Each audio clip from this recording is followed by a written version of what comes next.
ಶುಭೋದಯ, ನಮಸ್ಕಾರ, welcome to Yoyo Kannada. ಬನ್ನಿ ಈಗ ನೋಡೋಣ ಈ ದಿನದ ರಾಶಿ ಫಲಗಳನ್ನ. ಮೊದಲಿಗೆ ಮೇಷರಾಶಿ. ವಾರದ ಆರಂಭದಲ್ಲಿ ಉದ್ಯೋಗಿಗಳಿಗೆ ಶಾಂತಿ, ವಸ್ತ್ರ, ಸಿದ್ಧ ಉಡುಪು, ಆಭರಣ ವ್ಯಾಪಾರಿಗಳಿಗೆ ಲಾಭ, ಮಹಿಳಾ ಉದ್ಯಮಿಗಳಿಗೆ ಯಶಸ್ಸು, ಗೃಹ ಉತ್ಪನ್ನಗಳಿಗೆ ಒಳ್ಳೆಯ ಬೇಡಿಕೆ. ವೃಷಭ ರಾಶಿ. ಹಳೆಯ ಕ್ಷೇತ್ರದಲ್ಲಿ ಹೊಸ ಅವಕಾಶಗಳು, ಸಿದ್ಧ ಉಡುಪು ಆಭರಣಗಳಿಗೆ ಬೇಡಿಕೆ, ಶಿಕ್ಷಿತರಿಗೆ ಉದ್ಯೋಗ ಸಾಧ್ಯತೆ, ಲೇವಾದೇವಿ ವ್ಯವಹಾರದಲ್ಲಿ ಜಾಗರೂಕತೆ ಅಗತ್ಯ. ಮಿಥುನ ರಾಶಿ. ಎಚ್ಚರಿಕೆಯಿಂದ ಕಾರ್ಯನಿರ್ವಹಿಸಿದರೆ ಯಶಸ್ಸು, ಉದ್ಯೋಗಿಗಳ ಸಮಸ್ಯೆ ನಿವಾರಣೆ, ಅನಗತ್ಯ ಸಲಹೆಯಿಂದ ಅವಮಾನ, ಕೆಲವು ವ್ಯಾಪಾರಿಗಳಿಗೆ ಲಾಭ, ಪ್ರಭಾವಿ ವ್ಯಕ್ತಿಯ ಸ್ನೇಹದಿಂದ ಪ್ರಯೋಜನ. ಕಟಕ ರಾಶಿ. ಉದ್ಯೋಗಿಗಳಿಗೆ ರಜೆಯಿಂದ ವಿಶ್ರಾಂತಿ, ಉದ್ಯಮಿಗಳಿಗೆ ನೌಕರರ ಸಮಸ್ಯೆ, ಸರ್ಕಾರಿ ಸೌಲಭ್ಯಗಳಿಗೆ ರಾಜಕೀಯ ನಿರ್ಲಕ್ಷ್ಯ, ಚಾರಿತ್ರ್ಯಕ್ಕೆ ಧಕ್ಕೆಯ ಸಂಚು, ಕುಟುಂಬದಲ್ಲಿ ಸಂತೋಷಕರ ಘಟನೆ. ಸಿಂಹರಾಶಿ. ಉದ್ಯೋಗಿಗಳಿಗೆ ನಾಯಕತ್ವ ಜವಾಬ್ದಾರಿ, ಉದ್ಯಮಕ್ಕೆ ಹೊಸ ರೂಪ, ಕುಟುಂಬದಲ್ಲಿ ಶುಭ ಕಾರ್ಯ, ಎಲ್ಲರಿಗೂ ಆರೋಗ್ಯ ಉತ್ತಮ, ವ್ಯಾಪಾರ ಪ್ರಯಾಣವನ್ನ ಮುಂದೂಡಿ.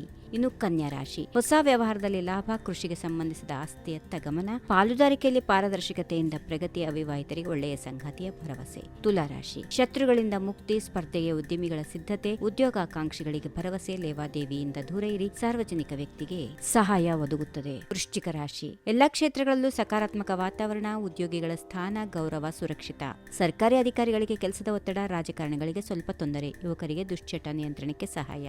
ಧನುರಾಶಿ. ಉದ್ಯೋಗಿಗಳಿಗೆ ಕೆಲಸದಲ್ಲಿ ಒತ್ತಡ, ಗೃಹ ಕಾರ್ಯಗಳ ಜವಾಬ್ದಾರಿ, ಉದ್ಯಮದ ವೈವಿಧ್ಯೀಕರಣದಲ್ಲಿ ಪ್ರಗತಿ, ದುರ್ಬಲರಿಗೆ ಸರ್ಕಾರಿ ಸಹಾಯಕ್ಕೆ ಅಡಚಣೆ, ಮಕ್ಕಳ ಶಿಕ್ಷಣಕ್ಕೆ ಪ್ರೋತ್ಸಾಹ.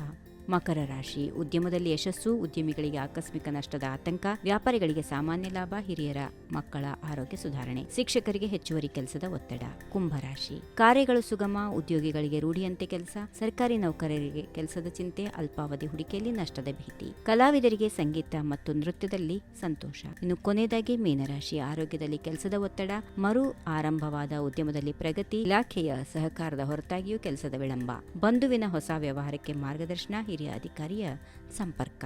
ಹೀಗಿವೆ ಈ ದಿನದ ರಾಶಿ ಫಲಗಳು. ಸರ್ವರಿಗೆ ಶುಭವಾಗಲಿ. ಶುಭ ದಿನ. ನಮಸ್ಕಾರ.